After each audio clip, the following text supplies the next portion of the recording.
তো hello viewers, কেমন আছেন সবাই? আজকে কথা বলতে যাচ্ছি ব্যাচেলর পয়েন্ট সিজন 5 নিয়ে। তো ব্যাচেলর পয়েন্ট সিজনে আমরা বিশেষ করে অনেকজনকে মিস করতেছিলাম।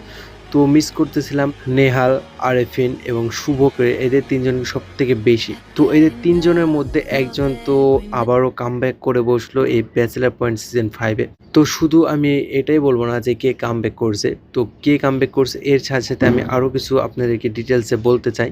তো ব্যাচেলর পয়েন্ট সিজন 5 এ অবশেষে কামব্যাক করলো তৌসিফ মাহবুব ওরফে নেহাল। তো এই তৌসিফ মাহবুব একটি অনুষ্ঠানে গিয়ে বলে যে এই ব্যাচেলর পয়েন্ট সিজন 5 এ ফেরার জন্য আমি কতটা চেয়েছি এবং কতটা কষ্ট করেছি এটা একমাত্র আমার আল্লাহই জানে। সে আসলেও অনেকটা চেষ্টা করছে, অনেকটা স্ট্রাগল করেছে এই ব্যাচেলর পয়েন্টে ফেরার জন্য। তবে সে ব্যাচেলর পয়েন্ট ছেড়ে কখনোই যেতে চায়নি। কোনো কারণবশত সে চলে গিয়েছিল, সে বলেছিল। তো সে তারপরেই আবারও কামব্যাক করতে চেয়েছিল, বাট অনেক সমস্যার কারণে সে কামব্যাক করতে